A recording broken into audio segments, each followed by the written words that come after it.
Hi dear student, मैं Sanjay Yadav SPD classes के YouTube channels पे आप सभी को स्वागत करता हूं। आज हम क्लास 12 केमिस्ट्री के प्रथम अध्याय ठोस अवस्था के अंतर्गत संकुलन क्षमता के बारे में चर्चा करेंगे। और इस संकुलन सबसे पहले हम जानेंगे कि जो संकुलन क्षमता है वो किसे कहते हैं, ठीक है।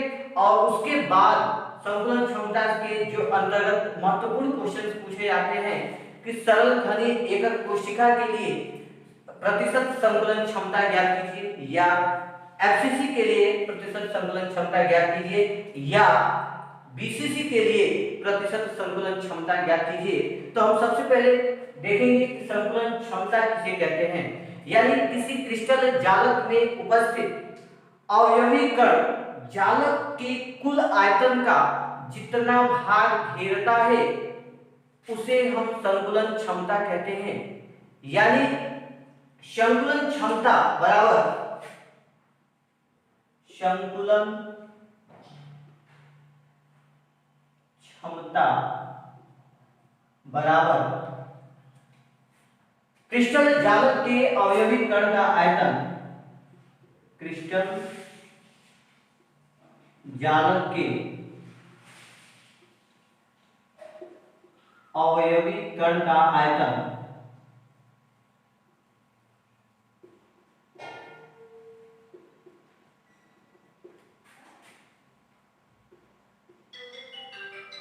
अवयवी कण का आयतन बटे क्रिस्टल जालक का कुल आयतन, क्रिस्टल जालक का कुल आयतन।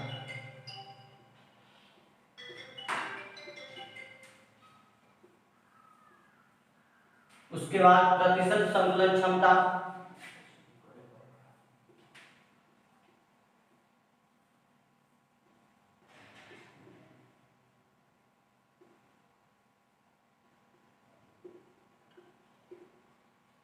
बराबर संकुलन क्षमता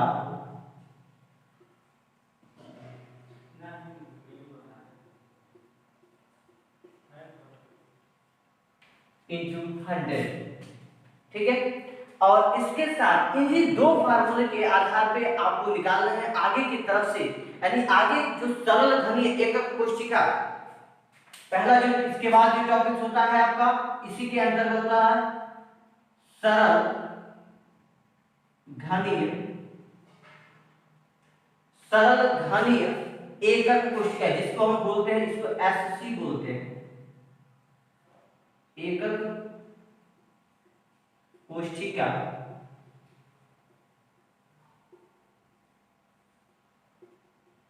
के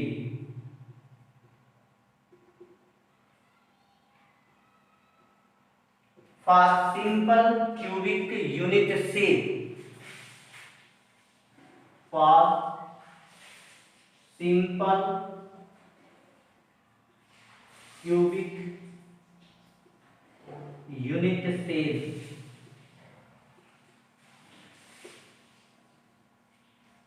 ठीक है, यूनिट सेल। अब इसके बाद हम इस फिगर के माध्यम से समझेंगे कि फिगर के द्वारा कैसे आप उसको ज्ञात कर सकते हैं। जैसे आपका एक सिंपल सा फिगर है घन का,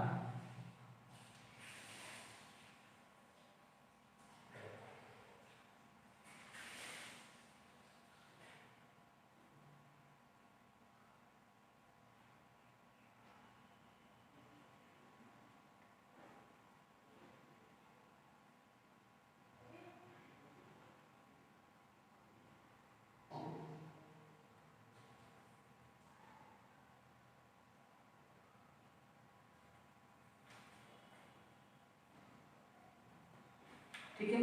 यहाँ एक फिगर के साथ आपको बताएंगे, और इसके बाद जो इसके आगे जो फिगर है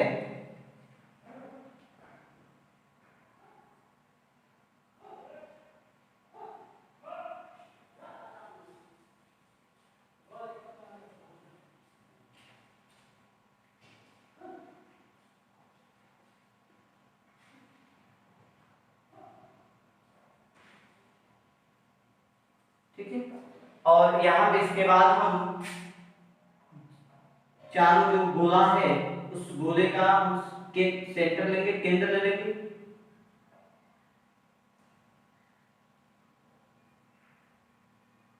ये ठीक है। अब इसके बाद हम फिगर के सहारे अब आपको हम समझाएंगे कि यहाँ पे क्या होता है। जो भी एससी में यानी सिंपल घनीय एकक कोष्ठिका जो होता है, इसमें जो परमाणु की संख्या होती है इस सारे घन के कोण क्या होते हैं, कोणों पर स्थित होते हैं। यानी एक परमाणु को क्या किया गया है, एक ठोस गोले के द्वारा दर्शाया गया है। यानी इस परमाणु की जो संख्या होती है वो क्या होती है, ठोस गोले का परमाणु ठोस एक परमाणु होता है, गोले का आयतन क्या होते हैं, बराबर होते हैं। यानी इस घन के कोर की जो लंबाई होती है वो कितना होता है, स्मॉल a होता है। और इसकी जो दूरी होती है वो क्या होता है, स्मॉल r होता है। ये सब आपकी क्या होती है, त्रिज्या, इसको स्मॉल r बोलते हैं। ठीक है। और इसके बाद ये आपका क्या होगा, फिगर के सहारे होगा। अब इसको हम फिगर के द्वारा दर्शाएंगे कि अब फिगर जैसे आपको दर्शाते हैं उसके सहारे आप संकलन क्षमता और प्रतिशत क्षमता निकालेंगे। किसके लिए, सिंपल है सरल घनीय एकक कोष्ठिका के लिए निकालेंगे। तो अब आपको क्या होता है, इसके बाद आपको यहाँ पे बताएंगे कि इसके चित्र के अनुसार यहाँ लिखेंगे चित्रानुसार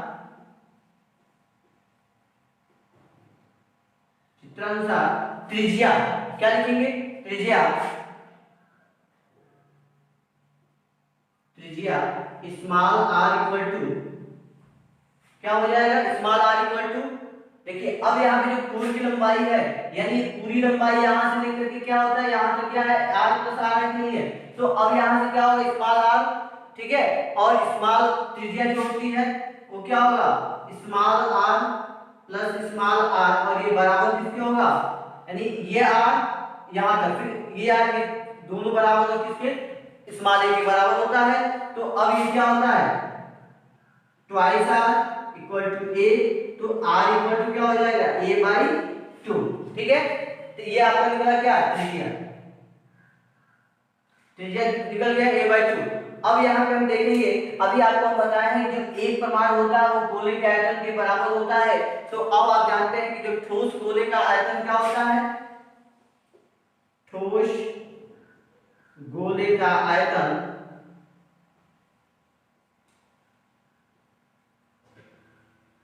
बराबर 4/3 पाई r क्यूब। उसके बाद घन की भुजाएं होती है, सारे घन की भुजाएं क्या होती है, समान होती है। आप भी जानते हैं घन का आयतन, घन क्या होता है, जब घन की सारी भुजाएं बराबर होती है तो घन का आयतन क्या होगा, घन का आयतन बराबर होता है भुजा क्यूब, यानी इसको हम बोलते हैं क्या, a क्यूब। ओके। और उसके बाद संतुलन क्षमता निकालेंगे, फार्मूला यहां लिखेंगे संतुलन क्षमता, पूरा जो ऊपर हम फार्मूला लिखे हैं, संतुलन क्षमता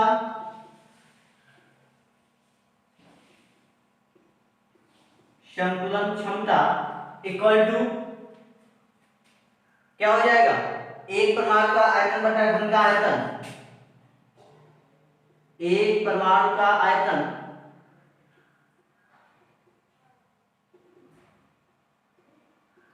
और बटे क्या हो जाएगा आपका, घन का आयतन।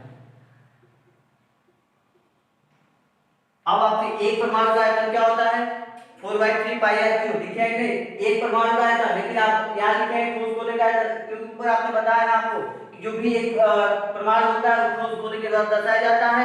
तो इसलिए आपका क्या हो जाएगा, ये आपका एक परमाणु का आयतन जो होता है 4/3 पाई r क्यूब। और जो घन का आयतन होता है क्या होता है, a क्यूब होता है, क्योंकि घन का आयतन क्या होता है, a क्यूब हो गया। अब यहाँ पे a क्यूब मतलब कि आप वहां से क्या करेंगे, a की वैल्यू r की वैल्यू क्या रखेंगे, r वैल्यू निकाले a/2 होता है। तो यहाँ से क्या हो जाएगा 4/3 पाई और r का मतलब क्या, r का वैल्यू क्या a/2 है, यानी क्या हो जाएगा a/2 का होल क्यूब और नीचे क्या हो जाएगा आपका a क्यूब। तो ये हो जाएगा, आप सॉल्व करेंगे तो 4/3 पाई इनटू क्या हो जाएगा a क्यूब बाई 8 और ये आपका क्या आ जाएगा इनटू a क्यूब, ये कैंसिल हो जाएगा और ये 4 इसको आप काट सकते हैं 4 × 8 और बाद आंसर हो जाए पाई बाई 6। क्या आएगा आपका आंसर? Pi by 6। ठीक है, और पाई बाई 6, और पाई का वैल्यू क्या होता है? 3.143। क्या होता है? 3.143। और इसको जब 6 से भाग देते हैं तो जो इसका रिजल्ट आता है क्या आएगा? 0.524। ये रहा आपका। और इसके बाद ये आपका निकला गया संकुलन क्षमता। लेकिन जैसे आपने प्रतिशत संकुलन क्षमता निकाली तो क्या संकुलन क्षमता जो आया है उसमें 100 का गुणा कराएंगे तो निकलेगा क्या आपका? प्रतिशत संकुलन क्षमता। ठीक है, तो यहां लिखेंगे प्रतिशत संकुलन क्षमता, संकुलन क्षमता बराबर होता है क्या? संकुलन क्षमता गुणे 100, तो संकुलन क्षमता आएगा 0.524 और इंटू क्या हो जाएगा? 100। तो ये आपका रिजल्ट निकल के क्या आता है? 50, लगभग नियर अबाउट आप कह सकते हैं क्या? 52%। ओके, और जैसे 52% आता है तो आप इसका कुल रिक्त स्थान निकालेंगे। इसमें आपका जो रिक्त स्थान आता है वो कितना होता है? ठीक है, तो यानी कुल रिक्त स्थान आपका 100 में से जो आया है प्रतिशत संकुलन क्षमता उसको अगर माइनस कर देते हैं तो आपका जो रिजल्ट आता है वो यानी आपका बच गया कितना? 48%। यानी आपके पूरे इस आयतन में 48% आपका क्या होता है? जो आपका रिक्त स्थान बच जाता है किसमें? इस क्रिस्टल जालक में। ठीक है, तो अब ये इसके सहारे आप क्या कर सकते हैं? निकाल सकते हैं सरल घनी एकक कोशिका के पास सिंपल क्यूबिक यूनिट सेल के लिए किसी भी सिंपल घनी के रूप में आता है तो आप इस पे क्या कर सकते हैं? इस क्वेश्चन को लगा सकते हैं। 2 नंबर का क्वेश्चन हर साल लगभग बोर्ड के पेपर में मैक्सिमम बार ये क्वेश्चन पूछा जा सकता है। ये कैसे आता है? ठीक है, प्रतिशत संकुलन क्षमता निकालने के लिए। ठीक है, अगर आप प्रतिशत संकुलन क्षमता पूछता है तो यही लगा के छोड़ देंगे। अगर रिक्त स्थान पूछता है तो नीचे तक जाएंगे, और सिंपल यदि संकुलन क्षमता पूछता है तो आप यही लगा के क्या करेंगे? छोड़ देंगे। ठीक है, और इसी सहारे अब हम इसके आधार पे दूसरा जो आता है इससे रिलेटेड एफसीसी यानी इसको हम बोलते हैं फलक केंद्रित घनीय एकक कोशिका। क्या बोलते हैं इसको? फलक केंद्रित घनीय एकक कोशिका बोलते हैं। ठीक है, देखते हैं।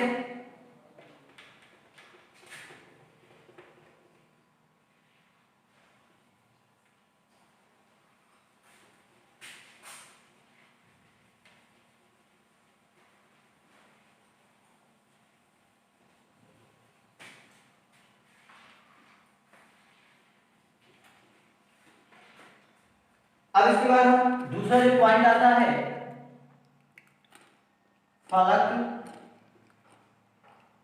फलक केंद्रित घनी,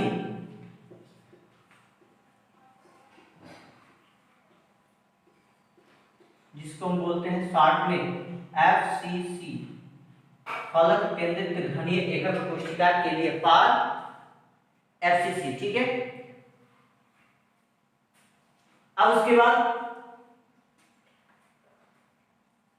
फेस सेंटर्ड यूनिट से लिखेंगे आप फॉर फेस सेंटर्ड यूनिट से,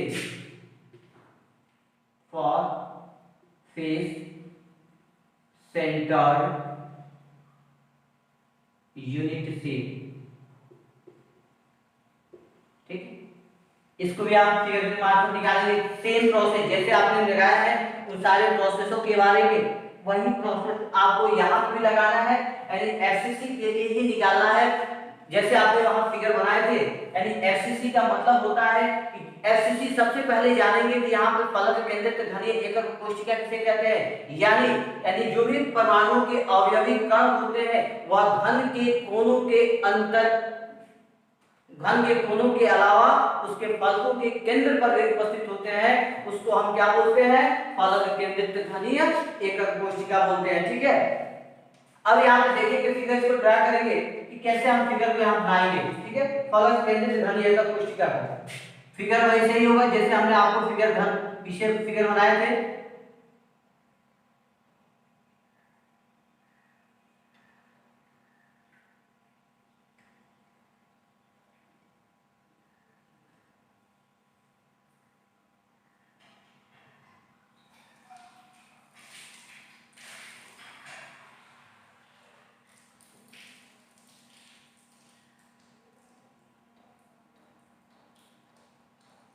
ये आपका फिगर बना, ये घन बना, ठीक है। तो अब यहाँ फलक का केंद्र क्या होता है, देखिए अब ये एक फलक ऊपर वाला हो गया आपका, ये कोनों के अंदर इसका केंद्र बन गया ये, और उसके बाद आपका एक और केंद्र बनता है जो यहाँ से लेकर के क्या होता है, ये आपका एक केंद्र बन गया फलक का, ठीक है। यानी ऊपरी और दाहिने साइड का फेस आपको क्या होता है, दिखता रहता है, और उसके केंद्र के आधार पे आपको क्या करते हैं, फिगर को आप ड्रा कर सकते हैं, ठीक है। अब उसके बाद हम ये करते हैं कि अब इसका एक केंद्र आपका ये भी हो गया, एक केंद्र ये भी हो गया, ठीक है। एक आपका पूरे सबका जो घन होता है उसका आपका केंद्र बन जाता है, ठीक है। और उसके बाद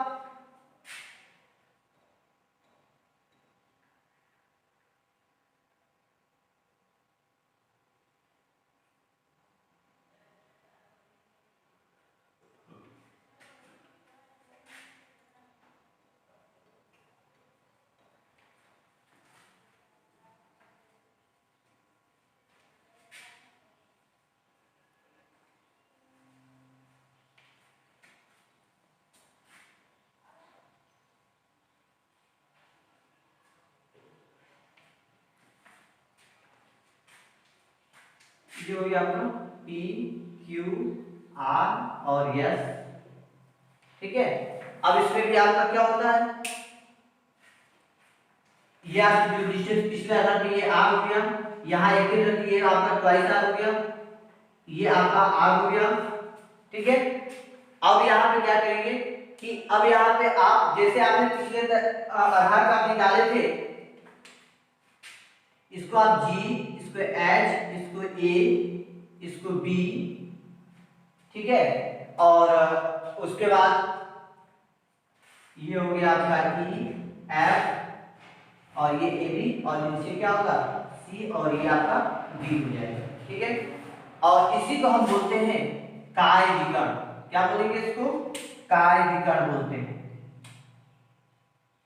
काय विकर्ण, काय विकर्ण बोलते हैं।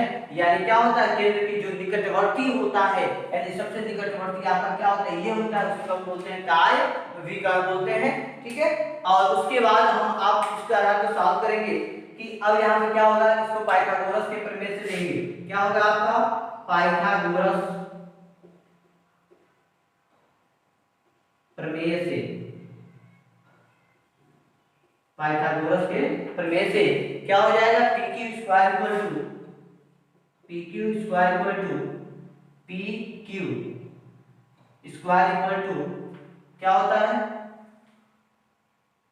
PR square plus RQ square, ठीक है।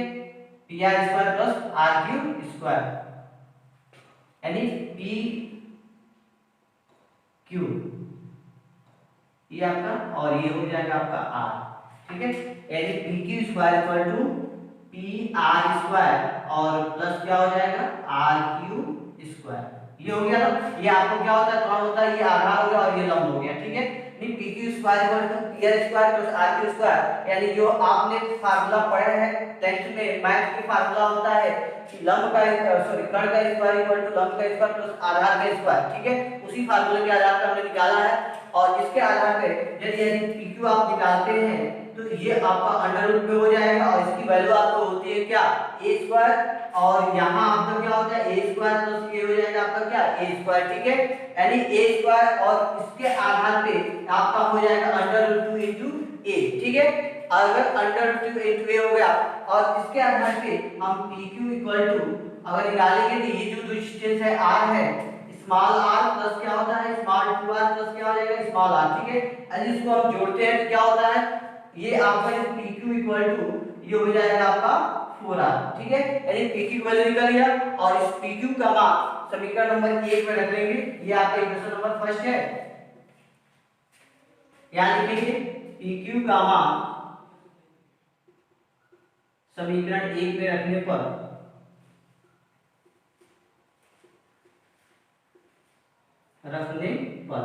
ठीक है। समीकरण 1 में रखेंगे, PQ का मान क्या होगा, PQ इक्वल टू PQ यहां रखेंगे तो ये क्या हो जाएगा 4r equal to under 2 into a, ठीक है। तो अंडर रूट 2 इंटू ए हो जाएगा। तो यहाँ से आर की वैल्यू निकलेगा अंडर रूट 2 अपॉन 4 इंटू क्या हो जाएगा आपका ए हो जाएगा। ठीक है, तो अब इक्वेशन नंबर क्या बनेगा आपका यहाँ से 2। ठीक है, जैसे आपने इक्वेशन नंबर 2 निकल जाता है तो यहाँ पे आप क्या निकालेंगे, उसके बाद आप निकालेंगे क्या, संतुलन क्षमता। क्या निकालेंगे आप, संतुलन क्षमता बराबर होता है आपका 4 परमाणु का आयतन, 4 परमाणुओं का आयतन बटा क्या हो जाएगा आपका घन का आयतन। तो ये हो जाएगा आपका 4 परमाणु का आयतन क्या हो जाएगा, एक परमाणु का आयतन आप जानते हैं 4/3 पाई आर क्यूब होता है। तो वैसे आप 4 परमाणु का आयतन क्या निकालेंगे, 4 × 4/3 पाई आर क्यूब और बटा क्या होगा घन का आयतन a क्यूब। ठीक है, और जैसे a क्यूब आता है ये इक्वेशन नंबर आपका क्या हो जाएगा, सॉल्व हो जाएगा। और उसके बाद आपका क्या होता है, r का वैल्यू समीकरण 2 से समीकरण 3 में रख लेंगे। ठीक है, और उसके बाद अब यहाँ हम लिखेंगे r का वैल्यू r का मान समीकरण 2 से समीकरण 3 में रखने पर, यानी r का वैल्यू क्या होगा, समीकरण 2 है, समीकरण 2 से समीकरण r का मान लिखेंगे यहाँ पे, r का मान समीकरण 2 से 3 में रखने पर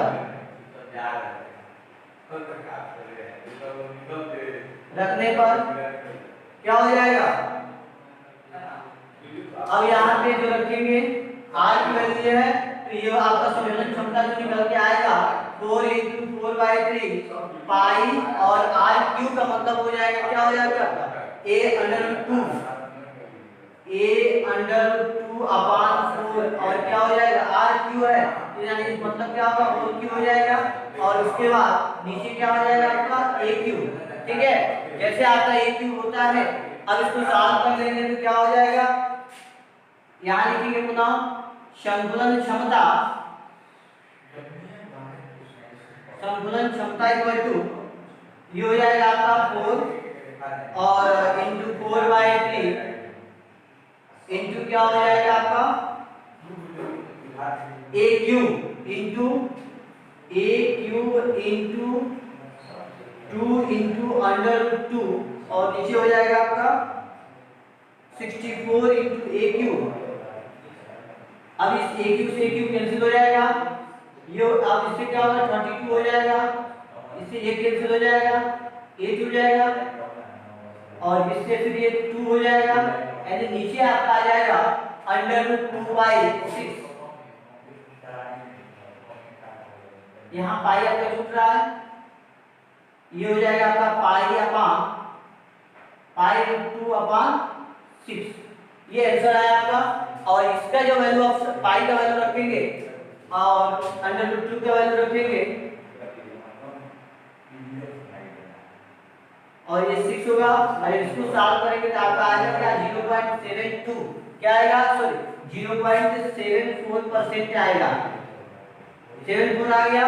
और इसके बाद आप निकालेंगे क्या प्रतिशत संतुलन क्षमता, क्या निकालेंगे प्रतिशत संतुलन क्षमता।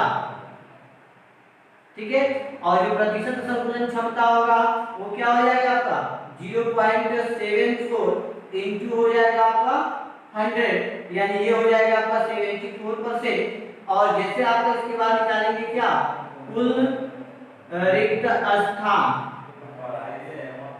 इक्वल टू कितना हो जाएगा 100 - 74%, यानी इक्वल टू क्या हो जाएगा आपका 74 यानी क्या हो जाएगा 26%। ठीक है, यानी ये रहा। और इसके बाद ये रहा दो आपका एससी और एफसीसी का। इसके बाद हम आपको बताएंगे कि बीसीसी यानी बॉडी सेंटर्ड यूनिट सेल के बारे में निकालने के लिए। और इसके बाद जो तीसरा पॉइंट आएगा हम इसको अगले वीडियो में देखेंगे। और जिन छात्रों ने इन हमारे इस एसपीडी क्लासेस के YouTube चैनल्स को अगर आप लोग सब्सक्राइब नहीं किए हो तो चैनल को सब्सक्राइब कर ले और बेल आइकन को दबा लें ताकि आने वाले वीडियो का नोटिफिकेशन आपको मिलता रहे, धन्यवाद।